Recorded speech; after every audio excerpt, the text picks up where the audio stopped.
recitation. Yeah. Vanchakalpatarubhyasya kripa sindhubhyev च पतितानां पावनेभ्यो वैष्णवेभ्यो नमो नमः. अनंतकोटि वैष्णव वृंद की जय. श्रील प्रभुपाद की जय. Assembled devotees ki jai. Hare Krishna, this is Vinita Gandharvika Devidasi welcoming all of you to Bhakti Sanga's mid-morning call. May I know who all joined this morning?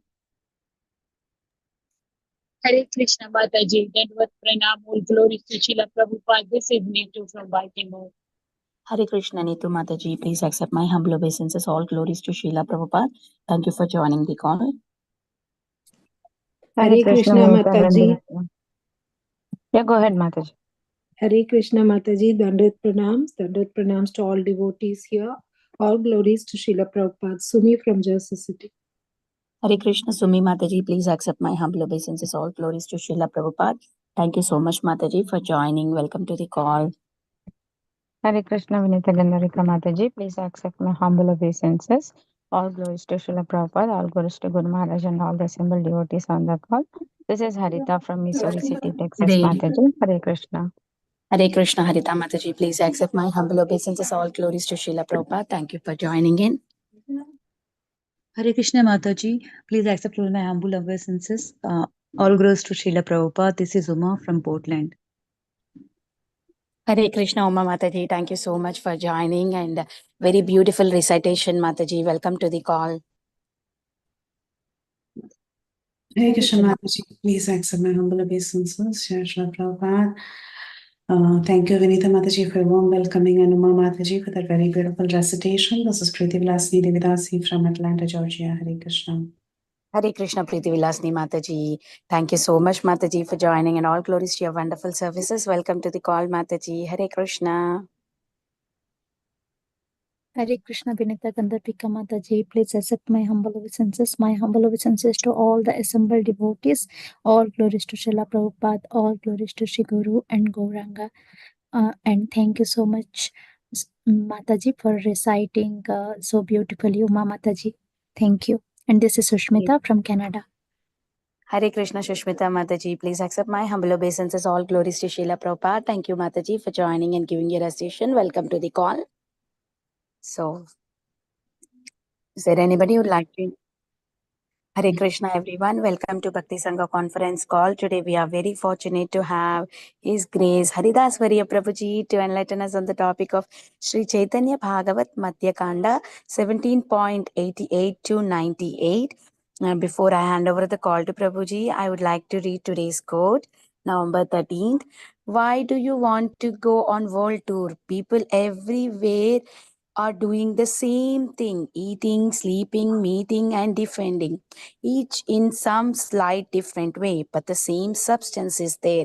It is better if you want to travel, you can travel to preach and spread this Krishna consciousness to the suffering humanity at large. Srila Prabhupada ki jai. Hare Krishna, Haridas Varya Prabhuji, please accept my humble obeisances. All glories to Srila Prabhupada. Very nice to have you on the call back, and that too for Caitanya Bhagavat. It has been long time that we did not hear Caitanya Bhagavat from you. So we are very happy to have you. Eagerly waiting to hear from you, Prabhu. Over to you. Hare Krishna.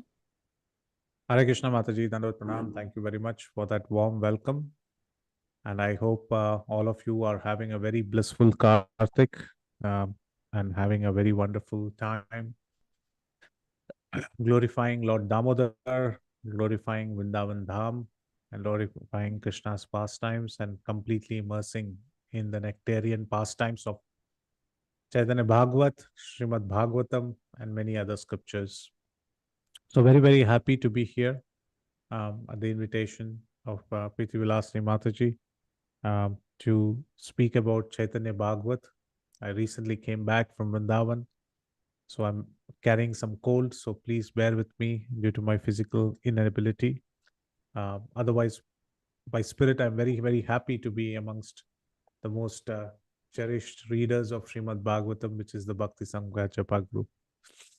So today we will be embarking on speaking about Chaitanya Bhagavat, and specifically we are in the sweetest part of Chaitanya Bhagavat, which is the Madhya khanda. Always in any foodstuff, the most sweetest part is right in the middle, and it's Madhya. Madhya means most relishable, most beautiful, most wonderful. So we are in the Madhya khanda, and in that also we are almost in the halfway, post halfway, so which is most relishable on 17th chapter. And today we're going to speak about the verses from 88 to 98, almost 10 verses that we would like to speak about, which are even more sweeter because it's coming from the sweetest Lord Gauranga Mahaprabhu's lotus mouth. And those words are what we are going to meditate today upon. But before we start, we would like to pay our humble obeisances unto all the acharyas who have given us kindly these commentaries. We would like to pay our obeisances to our Guru, who has been the spiritual ambassador for us into the Vedic science. Also, undoubtedly, pay our respectful obeisances unto Srila Prabhupada, without whom we would never be sitting here and discussing these topics of Chaitanya Bhagavat. So let us offer our humble obeisances to all the acharyas and predecessors in the Gaudiya Vaishnava Sampradaya. Om Ajnanatimirandasya Jnananjana Chakshurunmilitam Yena Tasmai Shri Gurave Namaha. Shri Chaitanya Manobhishtam Sthapitam Yena Bhutale Swayam Rupa Kada Mahyam Dadati Swapadantikam Vandeham Shri Guru Shri Hudapada Kamalam Shri Gurun Vaishnavamsha Shri Rupam Sagrajatam Sahagana Raghunathanmitam Tam Sajivam Sadvaitam Savadutam Parijana Sahitam Krishna Chaitanya Devam Shri Radha Krishna Padan Sagana Lalita Shri Vishakhan Vitamsha He Krishna Karuna Sindho Deenabandho Jagatpate Gopesha Gopika Kanta Radha Kanta Namostute Tapta Kanchana Gaurangi Radhe Vrindavaneshwari Vrishabhanusute Devi Pranamami Hari Priye Vancha Kalpatarubhyascha Kripa Sindhu Vayevacha पतितानां पावनेभ्यो वैष्णवेभ्यो नमो नमः। नमां विष्णुपादाय कृष्णपृष्ठाय भूतले श्रीमते भक्तिवेदांत स्वामिन इति नामिने नमस्ते सारस्वते देवे गौरवाणी प्रचारिणे निर्विशेष शून्यवादी पाश्चात्य देशतारिणे जय श्री कृष्ण चैतन्य प्रभु नित्यानंद श्री अद्वैत गदाधर श्रीवासदि गौर भक्त वृंद Hare Krishna, Krishna Krishna, Hare Hare, Hare Rama, Rama Rama, Hare Hare. Mukam karoti vachalam pangum langayate girim yat kripatamaham vande Shri Gurum Deenatarinam Paramananda Madhavam Shri Chaitanya Ishwaram Hari Om Tat Sat. Jaya Jaya Shri Chaitanya Jaya Nityananda Jaya Dvaita Chandra Jaya Gaura Bhakta Vrinda Jaya Jaya Shri Chaitanya Jaya Nityananda Jaya Dvaita Chandra Jaya Gaura Bhakta Vrinda Jaya Jaya Shri Chaitanya Jaya Nityananda Jaya Dvaita Chandra Jaya Gaura Bhakta Vrinda. Shri Chaitanya Bhagavat, written by Srila Vrindavan Das Thakur, commentary by His Divine Grace Bhakti Siddhanta Saraswati Thakur Goswami Maharaj Srila Prabhupada. So we are in chapter number 17 of Madhya khanda, and the chapter number 17 is called as the Lord's wandering throughout Navadvip and descriptions of the devotees' glories. So this is a very beautiful chapter where the Lord is wandering around Navadvipa, the transcendental wanderer, the transcendental vagabond is Gauranga Mahaprabhu. And he has this mood of wandering as a sannyasi in and around all these places. And he goes from devotees to devotees' houses and spreads the movement of Hare Krishna Mahamantra or the Sankirtan movement. But he delights himself by taking the association of very senior devotees who are exalted personalities like Adwait Acharya, Nandana Acharya, Nityananda Mahaprabhu, Srivas Thakur. Like these, he takes association of many senior devotees like Haridas Thakur, etc. And he delights in conducting Sankirtana and being ecstatic, in dancing and performing in Sankirtan. This is how he wanders around every nook and corner. Our Lord, Sri Krishna, he himself is a wanderer. Where does he wander? He wanders around Braja. Braja, the word itself, has wandering in it.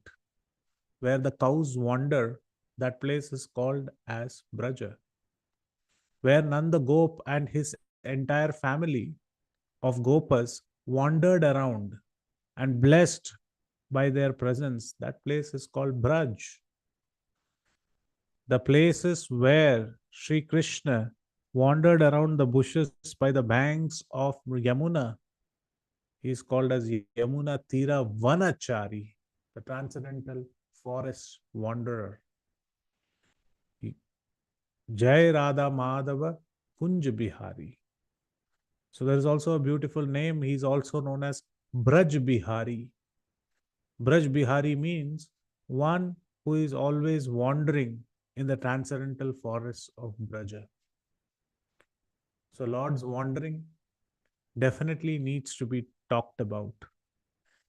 And here Gauranga Mahaprabhu is wandering around Navadvip. And while he is wandering around Navadvip, the most beautiful aspect is this chapter also contains descriptions of devotees' glories.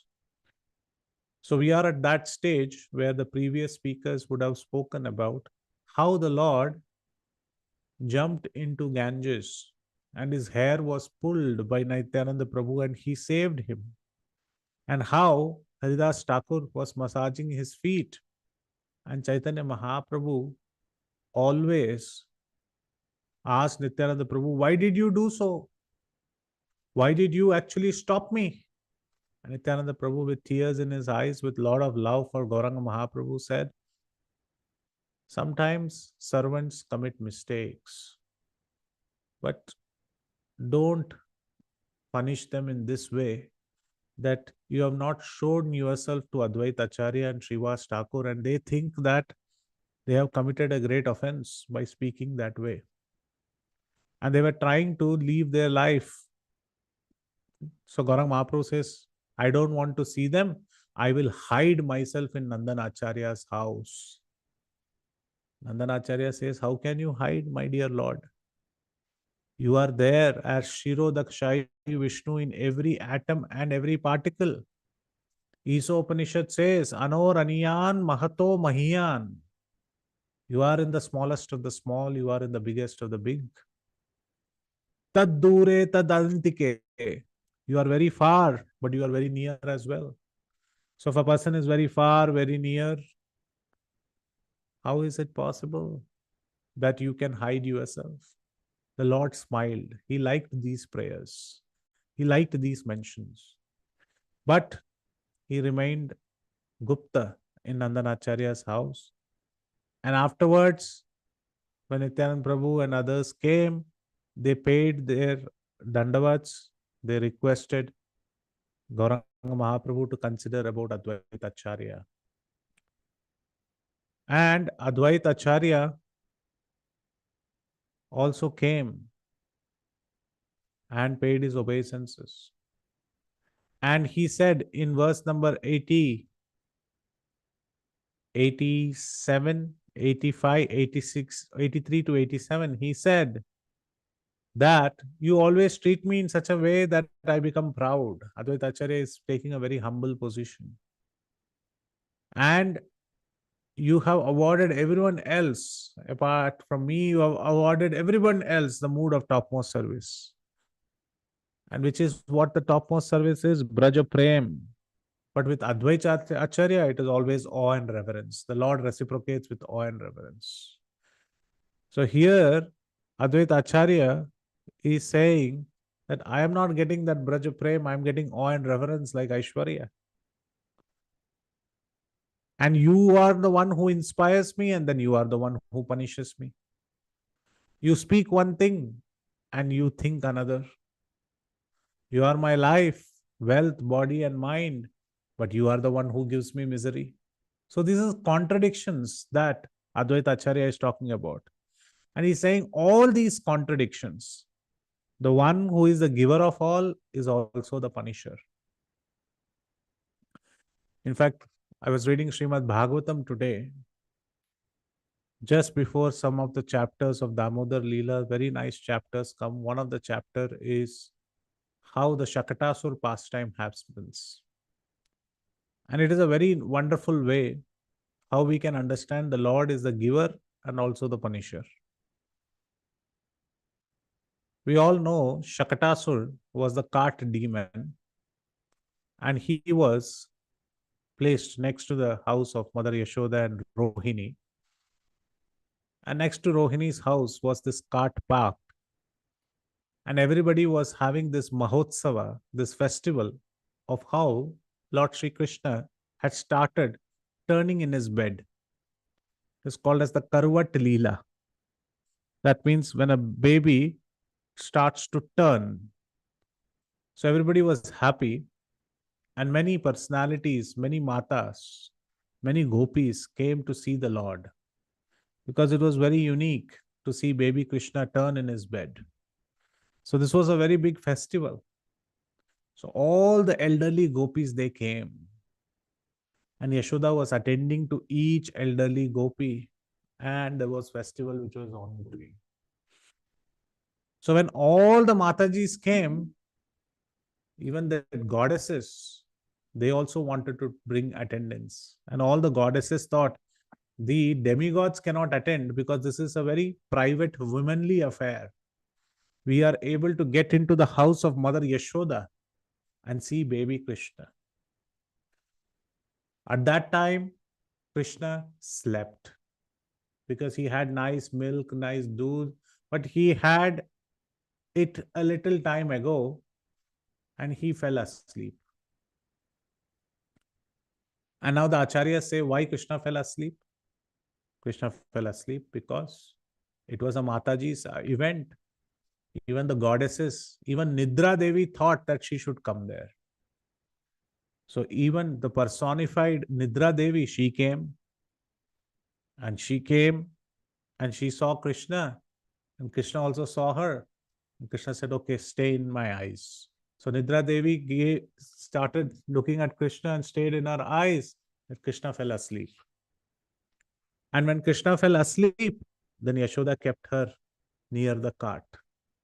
And there Krishna was there. And she started talking to other people around. She was attending other elderly gopis. Now Krishna was hungry.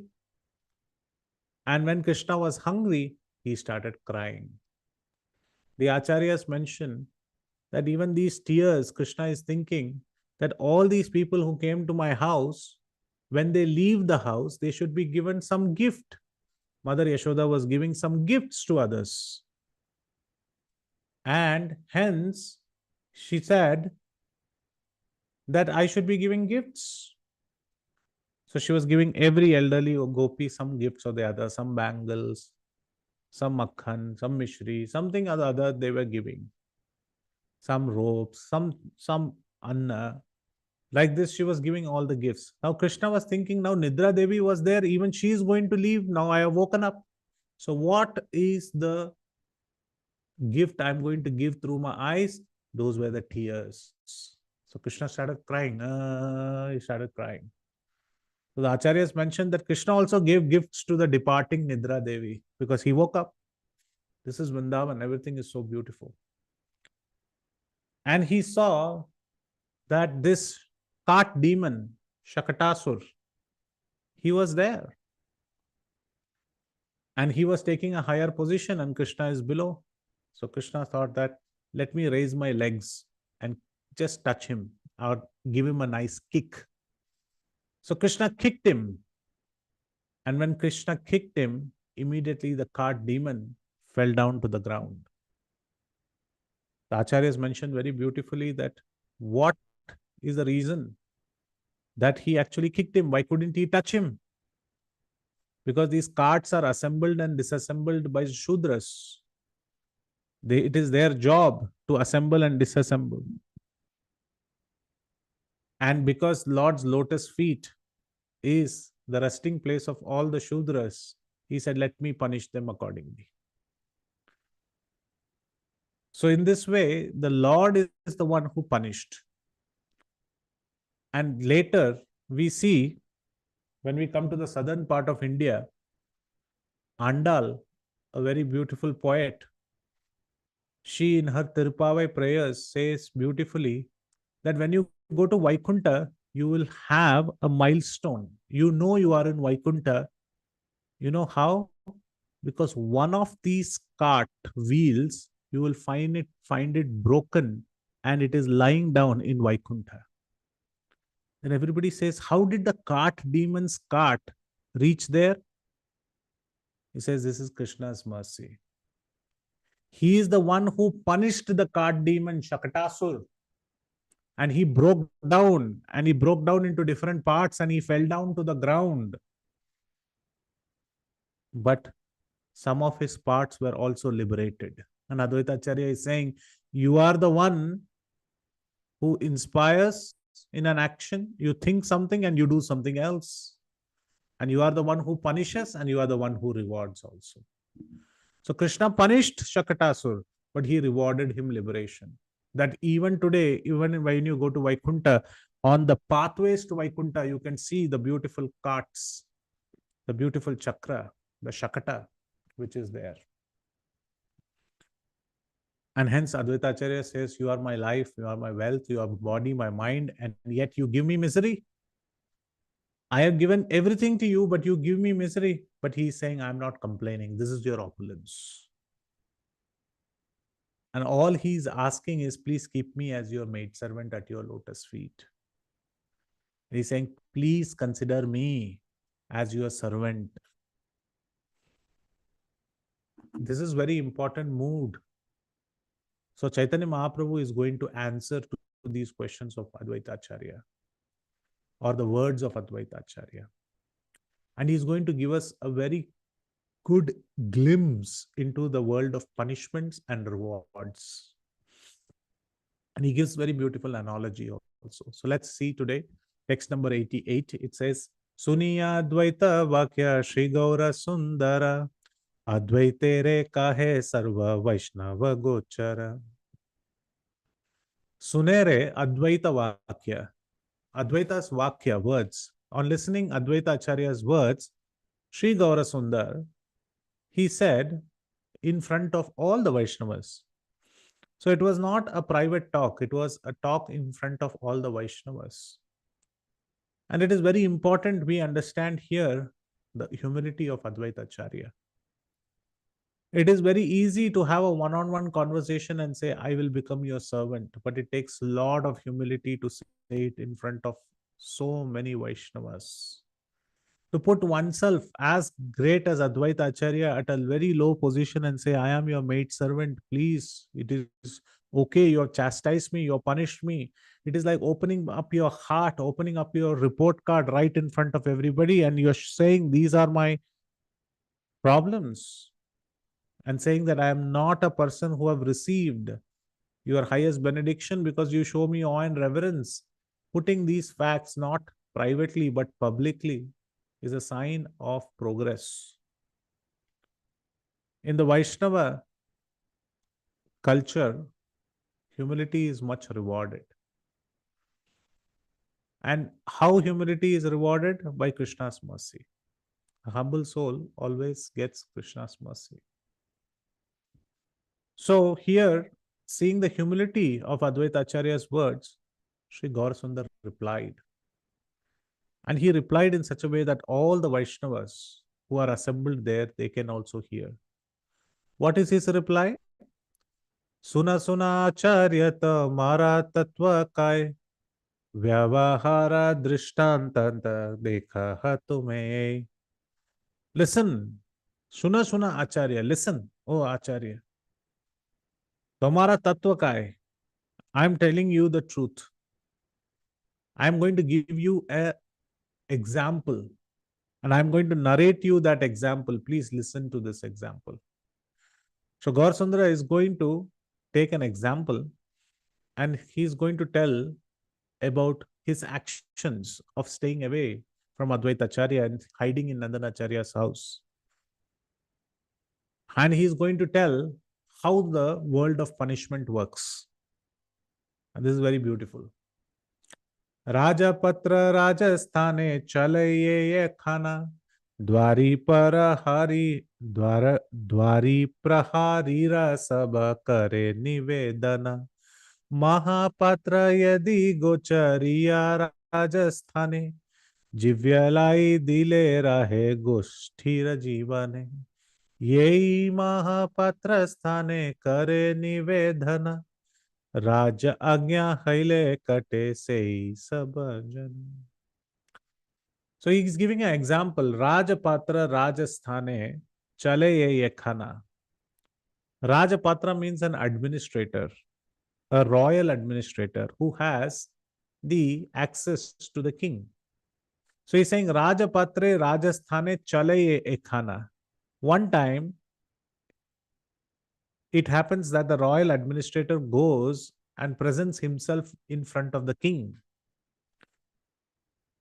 And while he is going to meet the king, the guards whom he will meet on his way to go to the king, they all request him. What do they request? What is the request that the guards have? The guards tell him that you are our representative. You are representing us. So we would like to say something to the king. But since you are going to the king, we would like to place our message to you. And we would like to place our request to you. Okay, what is the request? The royal administrator asks, since you are the representative, you will be the one who will collect all our salaries. You will collect all our wages. And you will collect it from the treasurer of the king, or the king himself will give these wages to you, and you come back to us and distribute this wealth. So he's saying, Mahapatra yada gochiriya Rajasthane jivya laye dile rahe goshtira jivane. Goshtira jivane means that based on the wages that you will collect from the king and come and give it to us, our families will survive on that. Our children, our wife, they will all be dependent upon those salaries. Hence, you are a conduit. You are a catalyst. You are the messenger, or you are the bridge between us and the king. So a royal administrator, he is listening to these requests of these guards, and he goes and presents before the king, and the king gives the wages to him. He comes and distributes it to all the guards, through which his entire family survives. But now Gauranga Sundara is telling this example. This is a happy path. This is when everything is going right. This is when the guards are absolutely happy with the royal administrator, because he is carrying the message of these guards. And in return, they are getting their salaries in time. There is no corruption in between. There is no loss of transaction in between. There is no disharmony in this process. But Gauranga Sundara tells in the last line, Yehi Mahapatra sthane kare nivedana Raja Agya Haile Katte Sei Sab Jana.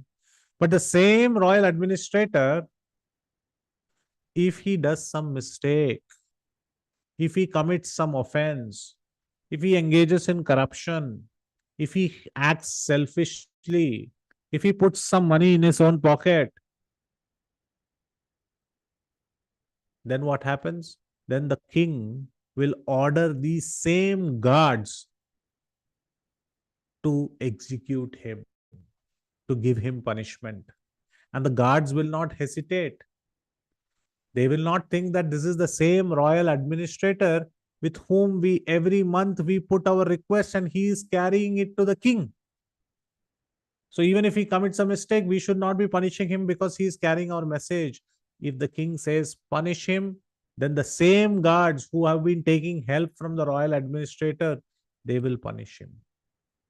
In other words, Gauranga Mahaprabhu is saying that the king is the giver and the king is the punisher.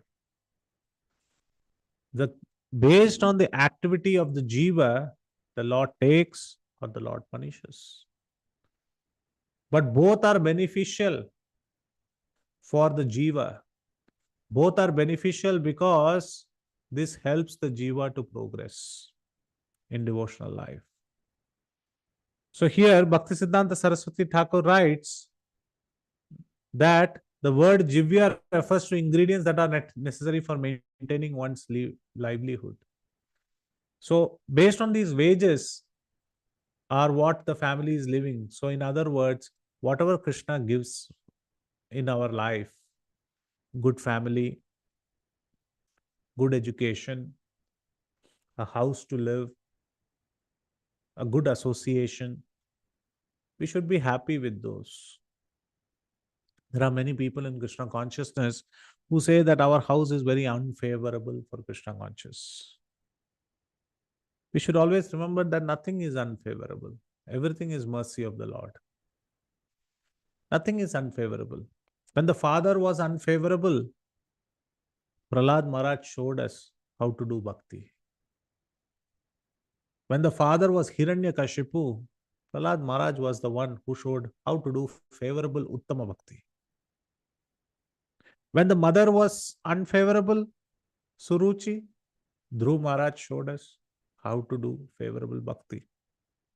When Guru himself was unfavorable, Shukracharya, Bali Maharaj showed us how to do favorable bhakti. When entire brother was unfavorable, the Pandavas showed us how to do favorable bhakti.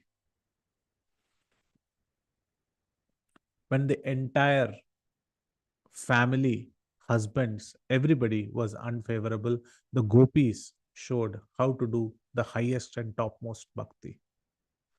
So unfavorable conditions are temporary. The permanence is actually bhakti. And bhakti should be practiced at all times. Sometimes due to our own karmic mistakes, Krishna punishes. Krishna gives us punishment. Srila Prabhupada, many times he has mentioned in his books that how getting a repeated birth and life, birth and death is a punishment given by Krishna. But it is actually for our benefit. We are burning our karma by taking repeated birth and death. And it is a great fortune to get a human form of life. So this punishment is also given by Krishna, just like the king is a person who awards in this example, and the king is a person who punishes also if the royal administrator commits any mistake. And the people who are around him, they are the one who will glorify and they are the one who will punish also. So Mother Nature will act to punish us and Mother Nature will act to reward us. So there is no point in taking revenge against the gods. The gods are doing their duty. The nature will do their duty.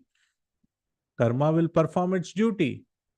It's for us to understand Krishna gives and Krishna takes. So Chaitanya Mahaprabhu here says, the royal administrator was given the job to rule the kingdom. But if he commits a mistake, his head would be chopped off. He would be punished for his offense. Sabarajya bhara de yei mahapatra re aparade sabya hate tare sashti kare. On one hand, he is given rewards because he is competent to rule the kingdom, the royal administrator. But on the other hand, he chastises, the king chastises for the royal administrator's incompetence. Both occupations are present in his character. So Gauranga Mahaprabhu says, don't expect me to be always nice to you. There would be chastisement sometimes coming your way. There will be chastisement. Everyone who is always nice cannot act. There has to be chastisement as well, which has to come one's way. So it is very important. But this chastisement also, we should understand it in different levels. This punishment also we should understand it in different levels. So the first level of punishment we see are the miscreants. Those who are in the lower modes of material nature, they do all wrong things. Just like in the Bhagavad Gita, we hear how in Bhagavad Gita, chapter number 1, text number 36, it is mentioned about the aggressors. Atatainaha papam eva shayad asman hatvaitan atatainaha tasman narhavayam hantum dhatarashtran sabandhavan swajanam hi katam hatva sukinasyama madhava. So Arjuna is saying that papam eva shrayed asman. Papam means vices. Certainly, people who have vices, they should be hatwan, they should be killed, because all these are aggressors. And Srila Prabhupada writes the 6 aggressors. Even this is there in Subhashita Bhandagram. The 6 aggressors. Poison giver, one who sets the fire into one's house, one who attacks with deadly weapons, one who plunders the riches of others, one who occupies another's land, and one who kidnaps a wife. These 6 aggressors should be immediately punished. This is one level of punishment. Because of vices, they are committing mistakes and they should be punished. But Gaurasundara is not talking about this punishment. There is another level of punishment where, because of misdoings in this lifetime, Krishna gives us one more birth, one more life for us to improve. This is another way of punishment. So this is also there. But Gaurasundara is not talking about this punishment also. There is another way of punishment, which is of the Kurukshetra war, where Krishna assembles everybody together and punishes them and gives them liberation. Gaurasundara is not talking about this punishment as well. So punishment as a means of justice, these are the examples that we saw. But Gaurasundara is not talking about punishment as a means of justice. Here, this justice-based punishment is not what is being talked about. The second level of punishment is punishment for correction. There are many activities done by the Lord or the Lord's devotees which are for correction. Just like a patient sometimes operates, a doctor operates on a patient, and the patient might feel that you are actually poking me a needle, you are giving me pain, you are like a murderer. But finally, the patient is cured of his disease. So the doctor's act will seem like a punishment, but it is actually a correction. It is actually the cure. A person will reform oneself by such punishments. Where do we see such examples? We see many such examples. We see many such examples. In fact, in the 4th canto, in the 7th chapter, or even in the 1st canto, son of Drona punished, we see how the Drona son, Ashwathama, he committed a grave mistake. He killed all the sons of the Pandavas. And he was running away, and Bhima caught him. And the Pandavas were about to give punishment. Draupadi said, please leave him. Why? Because he's Brahma Bandhu. He's a son of a Brahmana. He's a Bandhu. And even though a Brahmana commits a mistake, the Lord is very merciful even to an incompetent Brahmana. So who are we to punish? Let them go. But Krishna punished him, took away his money, he caught leprosy, and then he had to stay with Vyasdev. And in this way, his punishment was also a correction, where he understands his mistake. So this is one example. Another example is in the 4th canto, when Daksha realizes after losing Sati, his daughter, he comes to Lord Shiva, and in chapter number 7, 4th canto, chapter number 7, text number 13, he says, Daksha Uvacha, Bhuyanugraha aha bhavato krito me dhandastvaya mai bhruto yadapi pralabdha. He says, Bhuyan anugraha aho.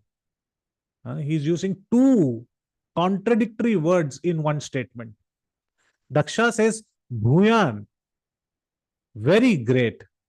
Anugraha, you have done me a very great favor. To whom he is saying? To Lord Shiva. Bhavata, you have done this. Krita, you have done this. To whom? Me. To me. Daksha is saying, you have done a very great favor, Lord Shiva. Why? What have I done? Dandastoya mai bruto yadabi pralabdaha. You have actually shown great mercy. And you are very kind. And you have done a great favor. What did I do, Daksha? By punishing me. You have given me punishment. That is the favor. Why? Why are you saying so? Isn't punishment something that people don't like? But you are saying, I have done a favor to you. Why are you saying, Na brahma bandhuschavam bhagavan avagya to bhyam haresh chakuta evadrita bhateshu. Na brahma bandhushu.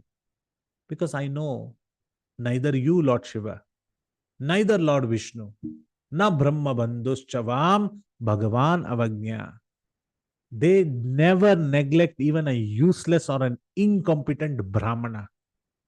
Even though they commit mistakes, even though they are not doing their sacrifices properly, even though they are not doing their tapasya properly, you still are very merciful unto them. And since you are a person who never neglects a Brahma Bandhu, Brahma Bandhushu, that means to an unqualified Brahmana. Prabhupada translates it like that. So why is he talking about unqualified Brahmana? Suddenly he's talking about Brahmana because Daksha is also Brahma's lineage. So he's saying, even I am incompetent, but you are showing mercy unto me. This he says in text number 13. Lord Shiva feels that he has just said it once. Maybe he will not say it again. But he repeats that again. Just after one more verse, he just says this shloka again in text number 15. Yoso mayavida tattva darshas sabhayam shipto durukti vishakher vignayatanmam avrat patantam arhatma nindya padat drishtya dhraya sa bhagavan swakrithe natushyet. He says that I actually do not know your full glories. And without knowing the glories about you, Lord Shiva, I said so many anap-shanap things. I said so many things. I threw arrows of sharp words. And again, I did not criticize you privately. I said it in front of everyone. I said it to you in front of an open assembly. But what did you do? You did not take any of them into account. And because you did not take any of them into account and you did not reply, I am going to hell because I disobeyed in this assembly. And I disobeyed against whom? Against you, Lord Shiva, who is the most respectable personality. So I have done so much harm to you. This is Daksha saying with tears in his eyes. And with those tears in his eyes, Srila Prabhupada writes that he had a transformatory moment, that he realized, he came above his senses and he understood his mistake. And with this mistake, he had got a new dawned realization. And in that realization, he's saying, I committed this mistake to you, Lord Shiva, the most respectable personality. And even after doing all this, Lord Shiva, what did you do? What did you do? You took compassion. And he says, Drishtya aradraya sa bhagavan swakrite natushyet. You, ardraya, very much out of compassion. Sa bhagavan swakrite natushyet. Your Lordship, only because of your mercy, you became satisfied by doing what? By giving me punishment. Nindaya. and you gave me punishment. You awarded me punishment. He doesn't say you gave me punishment. Srila Prabhupada uses every word very wonderfully. You awarded me punishment. Nobody uses these contradictory terms together, only in the spiritual context. A punishment was awarded. And he's saying that I request that you be pleased by your own mercy, since I cannot satisfy you by my words. This is Daksha. And this is how we see the Lord punishes for correction. Like a father. And in that purport, Srila Prabhupada writes in a very beautiful way. It's a very beautiful purport that we actually see. And in that purport, Srila Prabhupada writes that what is the sign of progress? Srila Prabhupada, 4th canto, 7th chapter, text number 15, Srila Prabhupada writes in the purport, and I would like to share that purport here. I would like to share the purport, and I think you can see it now. He says, Daksha appreciated that the punishment offered by him by Lord Shiva was a manifestation of Lord Shiva's mercy. That is the symptom of a person making progress on the path of Krishna consciousness. Very simple statement.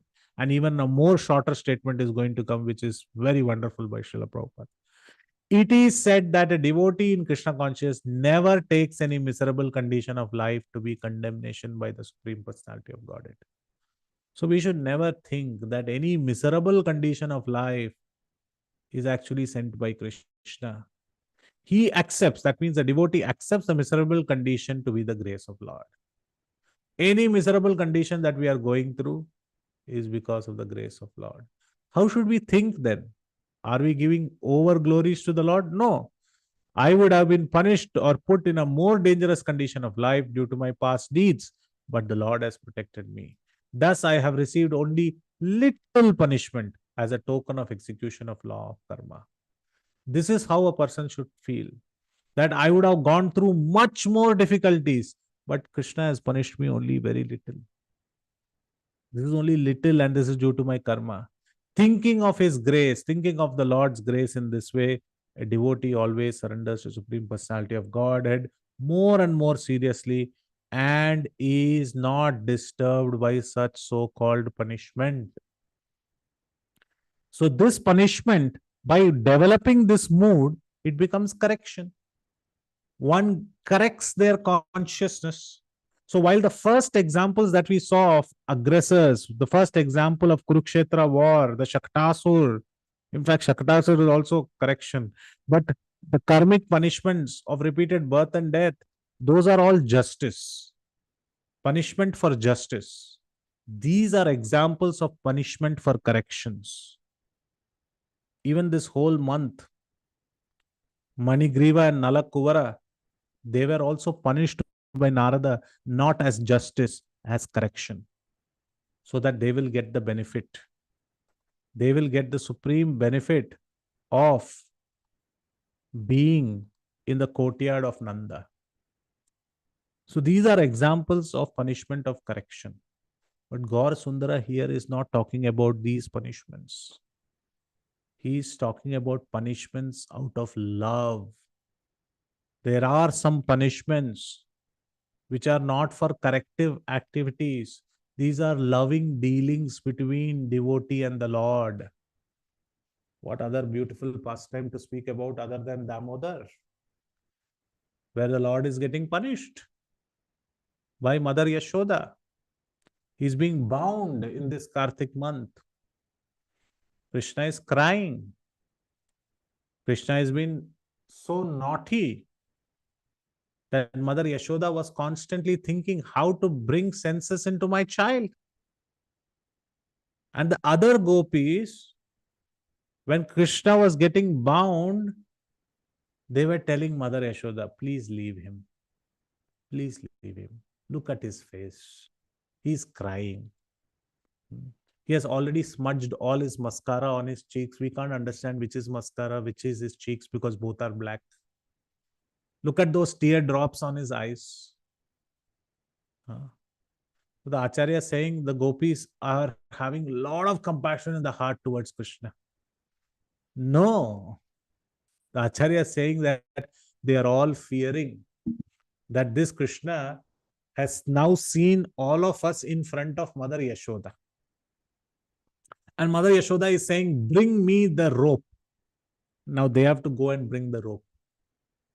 Initially, she was wearing a hair tie and she thought that I can just loosen this up and tie Krishna. And Krishna is crying. He's crying.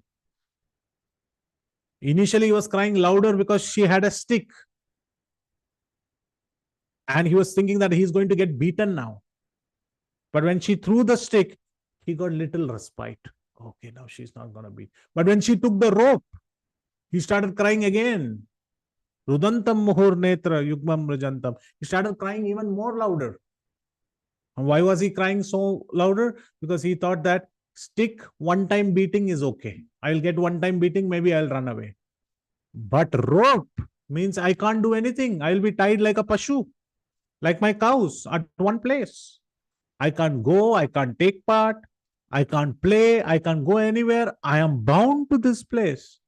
Today, mother is serious. I'm getting greater punishment because the rope has been taken. The stick was okay, but the rope is a greater punishment. So Krishna is even more laughing on this punishment. And this is actually melting the hearts of the gopis who are actually seeing there. They're saying, please leave Krishna. Don't look at him. Such a young boy. Kids are going to be naughty. Otherwise, why are they kids? Kids will be kids. Mother Yashoda, please leave him. She says, what is wrong with you girls? You all are the people who have spoiled him. He said, how did we spoil him? He said, first you guys come and complain that he is stealing everything. And you guys keep all these pots at the reachable height so that he can take it. The Gopi says, no. We actually keep at a place where his hands don't reach. But he's extra smart. He takes a big stick, hits it, and just like a fountain coming out of that earthen pot, he hits it right at the spot where a small hole is made. A fountain comes and they drink as if it is a waterfall of butter falling on them. They are very smart, these boys. So don't blame us. He said, you are the ones who complained, but now why are you telling him to leave him? Because all of them are thinking now, Yashoda Maya will say, get more ropes. And she said, get more ropes, go and get more ropes. And Krishna is watching all of this. All these gopis who are helping Mother Yashoda to get more ropes to bind him, Krishna is watching each and every one of them. And the gopis feel, after this, he will never enter our house.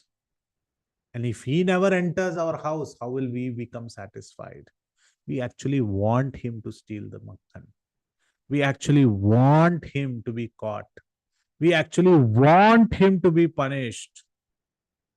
Because this punishment is awarding us supreme, absolute bliss. This is Damodar. This is Damodar's pastime. So this punishment, what Mother Yashoda is giving to Krishna, is not out of justice and correction. She feels it is out of correction, but for the rest, entire devotees, she wants to correct her child. However, this is giving the supreme bliss to all the Brajvasis. Satyavata Muni is saying, I am paying dandavats to this form of the Lord. Rudantam muhur netra yukmam rajantam. I am going to pay full dandavats to such a boy. Why? Because he is in such a discomfort. And all glories to this discomfort of the Lord. Will somebody pay obeisances to the discomfort of the Lord? And Satyavata Muni is saying, I will pay obeisances to the discomfort of the Lord. So he's paying full obeisances. So this is the Damodar Leela in Dwapar Yuga, but Gaur Sundar is actually exhibiting this here with Adwait Acharya, that he is also having relishing moments with his devotees. He's making them feel the distance by hiding in Nandanacharya's house. And he's saying, I give these punishments to you so that one day you understand And he then talks about, so we can see that this punishment, what I wanted to say is, one is justice, one is correction, and one is loving devotion, love, punishment as love. Krishna also makes these parihasa. He teases Rukmini. In fact, in our lecture, Radha Govind Maharaj says very beautifully that the only two pleasures that a grahastha gets is to somehow cajole a wife who is angry and somehow see the smiling face of a crying child and then cajole him in such a way that the child comes to the lap of the mother or father. These are the two greatest happiness that a grahastha can get. Cajoling the partner if they are angry and making them all right, or cajoling a small child and making them happy again. If these two happiness are not sought, in fact, grahastha life is not complete.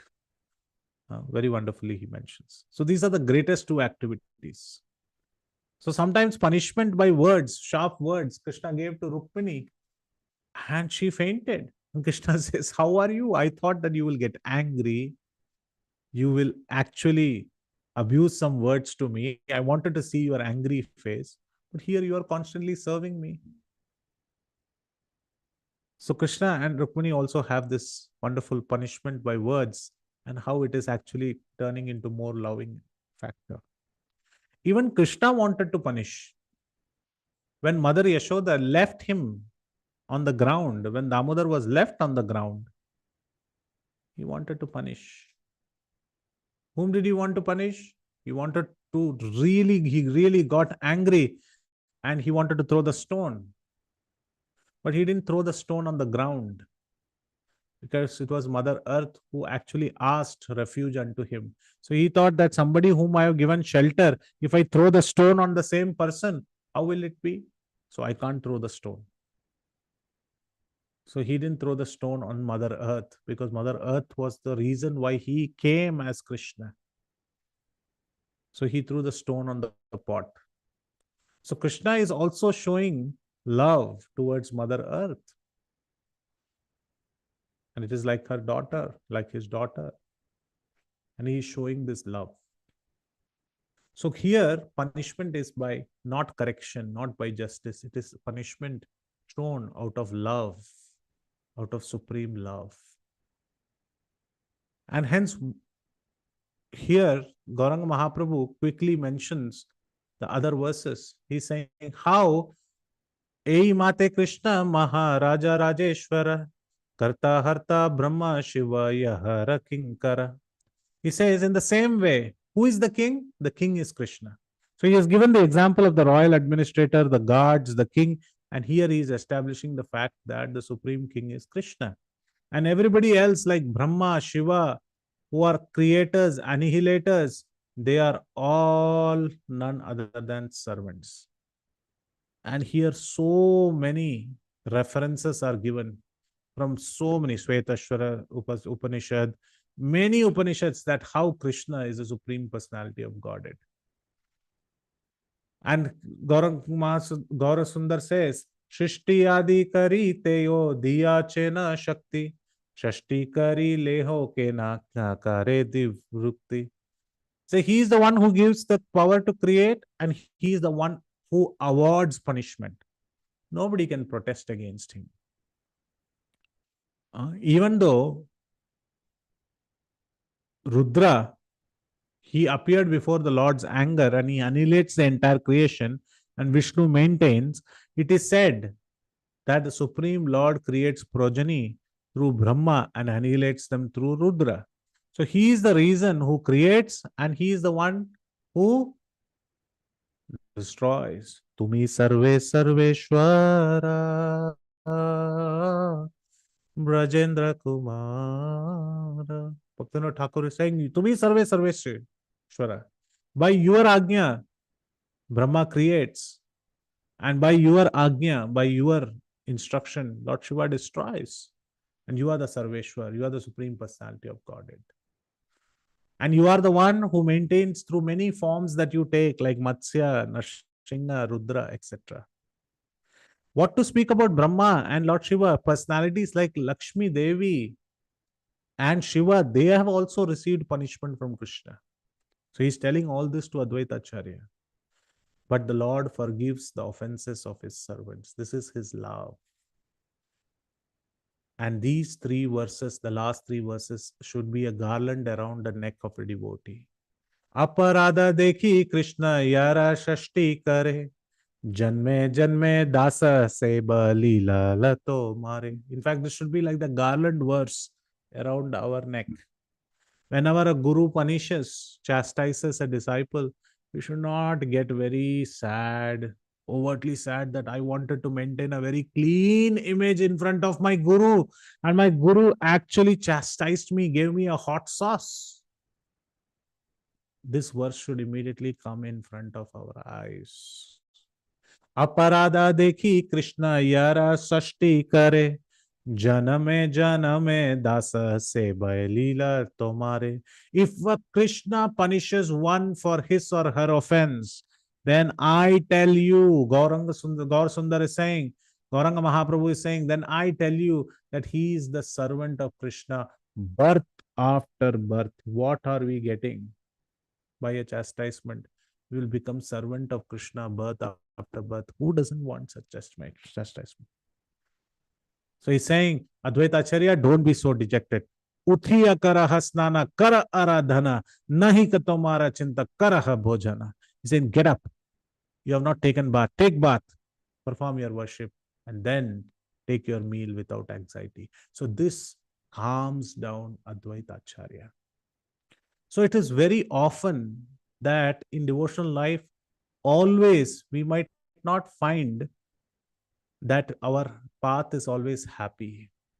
Sometimes we face chastisement from Guru, from temple authorities, from senior Matajis, senior Prabhus. We should not immediately start gossiping that this person actually told me this because they don't like me. They don't like my service. That is why they are doing like this. No, we should not think like this. We should immediately think that these are all opportunities for us to improve. But if somebody is overtly critical, we should take help of other senior devotees, counselors to overcome. So it is our duty that we should always take chastisement or punishment with that verse 90, 95, 96 verse, which says that it enables us to get Krishna birth after birth.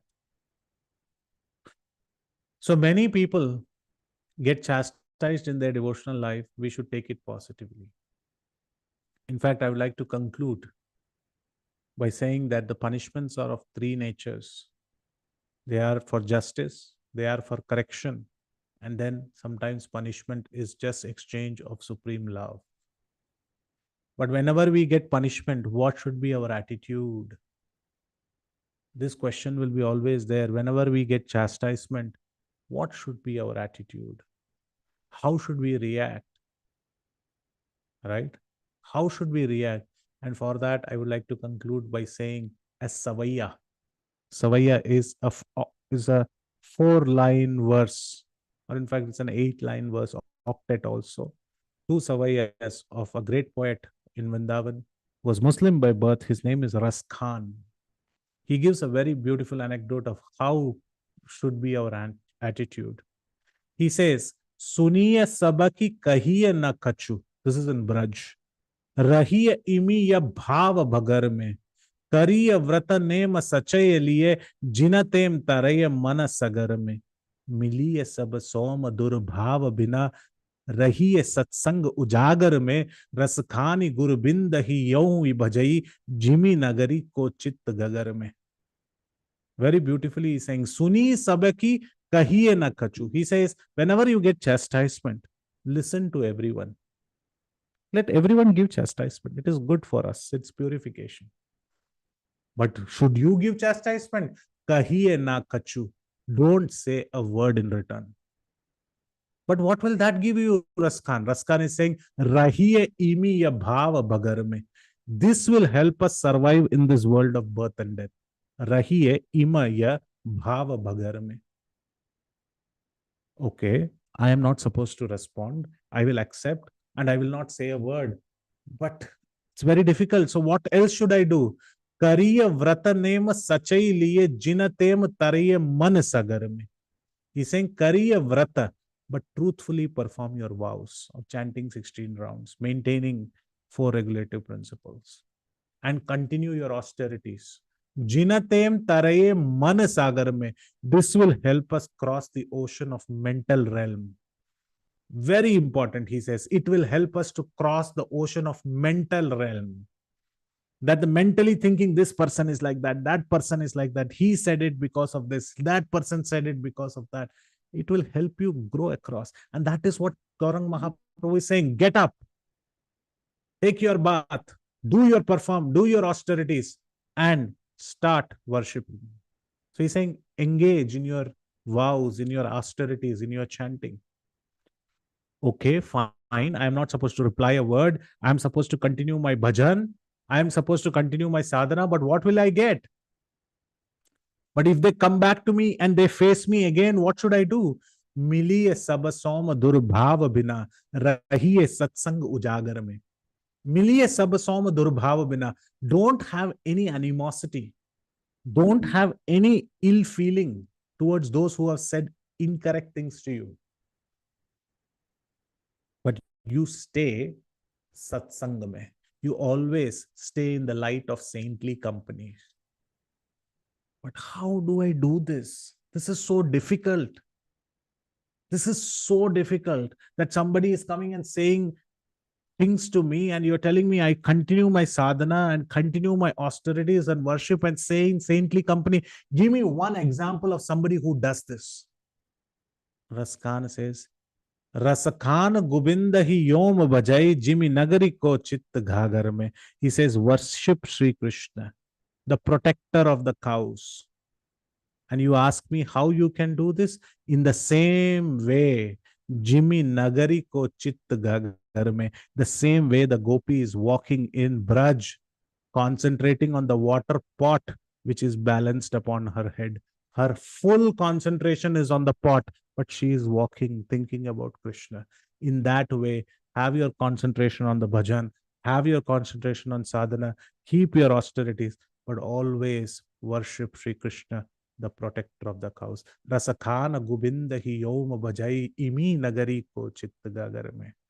So this is Gauranga Mahaprabhu is saying this in a very beautiful way, that he is talking about how punishments are given by the same king, Krishna, and he awards punishment, and he is the one who gives all the blessings to us.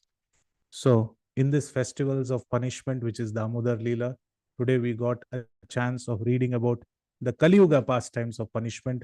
We know one punishment where Nitai gives.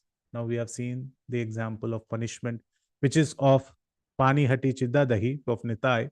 And now we see the festival, these beautiful instructions on the punishment, which is given by Gauranga Mahaprabhu. Thank you very, very much. Yadatra skalitam kinchit vidhvam satpurayantu tat. Yadatra saushtubam kinchit tatpuro revamenahe. If you found anything which is nice, which is interesting, or something that you heard new and which is going to be favorable towards executing your bhakti, all those glories go to my spiritual master and Srila Prabhupada and all the predecessor and the Acharyas and all the Vaishnavas. None of them are for me. And if you found any mistakes, your Panditas, please correct them. And all those mistakes are truly mine. Thank you very much. Chaitanya Bhagavat ki jai. Vrindavan Das Thakur ki jai. Nitai Gaur Premanande. Are there any questions, comments, clarifications, corrections, feedback? More than happy to address them. Hare Krishna. Hare Krishna, Prabhuji. Thank you so much, Prabhuji, for the wonderful, wonderful class, Prabhu. Thank you for sharing with us the Damodar Leela, how the Lord forgives our offenses, forgive the offenses of his devotees. And thank you so much for the last verse, Prabhu. It was so heart-touching, Prabhu. Sunya sabki kahiye na kuch. Means how the purification happens when we tolerate as you said, it is very, very hard. That is truth. But you gave so much hope and the perfect example also, Prabhu, how the gopis, we should always worship Sri Krishna the same way how the gopis are taking their pot on their head, but they their consciousness is always, they are always thinking about Krishna. So we have to listen everything, and but we should not disturb in our sadhana. Thank you so much, Prabhu. Thank you. Thank you, Mataji. And Thank you you. said how Krishna, if Krishna or our spiritual master, if they punishes also, if they chastise also, it is like their supreme love. That is their blessings. That is for our good. Thank you, Prabhuji. Thank you for sharing such wonderful points and giving us so much hope, Prabhu. Thank you. Hare Krishna, dear devotees. Prabhuji, do you have time for question answer? Yes. And Yes, sir. okay, Definitely. thank you, Prabhu. Hare Krishna, dear devotees. If you have any realization or any questions, please go ahead. Hare Krishna, Priti Vilasini Mataji. Please go ahead, Mataji. Hare Krishna. Hare Krishna. Hare Krishna, Prabhu. Thank you so much. Such a very Adwait. beautiful class. Very, very interesting. So just requesting you to repeat these different kinds of avoiding punishments. One is for rectification. One is for, can you repeat the three, Prabhu? At the end, you were telling it is totally three. I classified them. I don't find this as like an Acharya's classification. I Oh, just no. classified them. Justice. One is for justice, like punishment given, which is due, which is justice, but that also awards some kind of correction, but it's not dawn upon the jiva. It's just aggressors are punished, new body is given based on karmic. These are justice. Kurukshetra war, these are all justice. Corrections are like, Manigriva, Nalakuvara, Daksha, and Lord Shiva. These are punishments as corrections. Like Kaliya, even there, the serpent, the patnis, the wives of Kaliya, they say that you punished him, you have given him the blessings, and now he stands corrected. So Kaliya's pastime is also a correction by punishment. And the third is all punishments which are absolutely rasas, which are punishment which are dealing of relationships between Vatsalya, Madhurya, etc. Justice, correction, and thank you, Prabhu. I was curious how to apply this in our own lives. In the case of Daksha, we saw that Daksha was really repentant, and he was telling, this is for my own benefit. You have avoided a punishment, and he feels repentful. All that is there. But this is the same with us too. When we make a mistake and we are corrected, initially we feel, oh, I shouldn't have done that. And we feel, okay, I will correct my ways. But then we see when Daksha comes back, he has the tendency to criticize or to find fault, and later he offends a Vaishnava again, which is Narada Muni. So this tendency is there in us too. Yeah, we feel remorse, and then we come back and we keep doing it because I think that impression is there. So just by feeling remorse and feeling the gratefulness of the Lord, in a sense that He is bestowing some mercy unto me, is great. But what should I do next? I mean, to avoid that future tendency.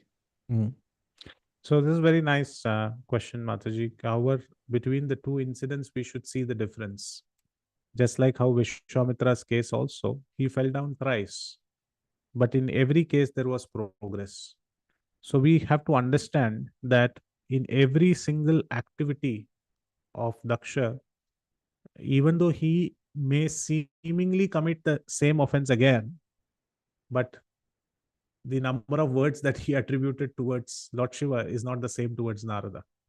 He just gave one curse, right? so that means he has progressed. At least he didn't use so many words. So our tendency is definitely, we are, at least for me, I can say that the tendency is not completely gone.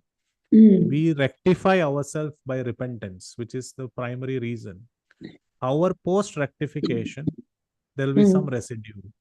So, but that rectification by repentance would have wiped off at least 30%, 20%, 10%, depends upon the sincerity of that repentance, will remove some part of it. There will be some residue, but again, repentance should be there. But an intelligent devotee, very strong in Krishna consciousness, can remove it in one go. But if we are not able to do that, let us beg for mercy.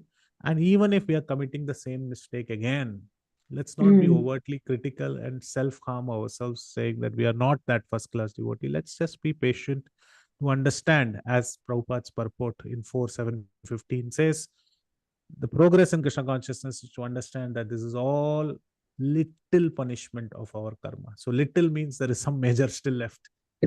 so every time it's gradual cleansing that is happening. That's how I understand myself. Yes, Prabhu, very nice, very nice. So just we have to increase our dedication and patience and continue to serve. Yeah. Thank you. Thank you. Very nice, Prabhu. I mean, thank you for giving such a clear example and quoting the case of Vishwamitra. Now it makes more sense. I'm able to understand that this process is a gradual one. Yes. And as you mentioned, no point just blaming ourselves and wasting time, rather just focus on what is needed and progress. Yeah. Thank you. Thank you so much, Prabhu. Very interesting class. Thank you. Hare Krishna. Thank you, Pratiplasini Mataji, for asking the beautiful question, and thank you, Prabhuji, for explaining it so nicely, Prabhu. But Prabhuji, how will be the rectification? What are the steps? What are the steps we can take to rectify so that the tendency will not come, Prabhu? So the best way to rectify is to always, if there is an offense that we, for example, let us take an example of Guru. This happens quite common, that we are doing great service for Guru, and one fine day our service does not meet the standards and Guru chastises us. So sometimes what happens, that many disciples, they start finding reasons why the chastisement happened, and they try to neglect that it was their mistake. So the first way to rectify is accept the full chastisement as it is and ask for forgiveness. That itself pleases the Guru. And the Guru does not have eternal animosity against any disciple, be it however they are. The second activity that we do is we understand for the next couple of days, we really understand that we need to put extra efforts in pleasing our Guru. That means that in this condition, we should always be very subservient, very humble, understanding I am number one fool in front of my spiritual master. Just because of couple of services for which I or him or her was glorified does not make me a natural receptor of always praises. I can be chastised because I am a number one fool. So having this mentality of executing your service, but having this mentality that I am no one in front of my spiritual master, and executing this service in that mood will help us rectify faster and will help us clearly showcase that what are the mistakes we are doing. This can be applied to fellow devotees, being humble, doing menial services, not attracting too much of pomp and reverence towards our services. And this can happen that post chastisement or post or during the reflection period, if we spend more time with our seniors, the cure will be faster, easier, and manageable. If we spend during this chastisement more time with our juniors, the cure will be delayed, will increase, and it will attract newer forms of chastisement. So we should find seniors and take shelter and serve them and hear from them. Thank you, Prabhu. Thank you so much. And Prabhu, asking forgiveness, how can we ask forgiveness to Guru, Prabhu? Shall we write a email, or we should stand in front of the picture, because now Guru is staying very far. So how can we ask the forgiveness, Prabhu, if we are repenting something? So if he's far, both the activities can be done. You can write, and you can also say it in front of Guru. Mm. It's more the intent and the intensity by which you pray, and the notion that Guru is always with you. He is always with you. He might disappear from this planet, but he is always with you. He is not a guru only for this lifetime. Srila Prabhupada has mentioned so many times that don't make me come back. That means what? He will be there for life after life. So, in that sense, you can stand before a photograph and also read out. But it'll be nice that whenever you meet your Guru Maharaj, you can ask, or you can forward that letter, or you can send that email asking for forgiveness. And so it should not be that we write letters only during forgiving days. We write letters every day, and we also share good news. In this way we can write.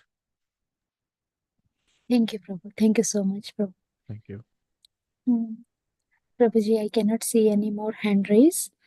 So is it okay, Prabhu? With your permission, can we end the call here? Sure Mataji. Thank you. Thank you for this opportunity. Hare Thank you Krishna. so much, Prabhuji, for such an enlightening class today, and we are very grateful to you, and we look forward for your association again in the future, Prabhu. Dear devotees, let's pay our obeisances to Prabhuji. Vancha kalpa tarubhyasya kripa sindhubhya eva cha patitanam pavanebhyo vaisnavebhyo namo namaha. Anantakoti Vaishnavandi ki jai, Srila Prabhupada ki jai, जय Bhagavatam ki jai, जय Haridas Varya Prabhu ki jai. जय Hare Krishna Prabhuji. Hare Pranam. Krishna. Hare Krishna Hare Prabhu ji Krishna. Thank Hare you Krishna. Jai. Thank you. Hare Krishna. Thank you, dear Hare devotees. Krishna. Thank you for joining us. We are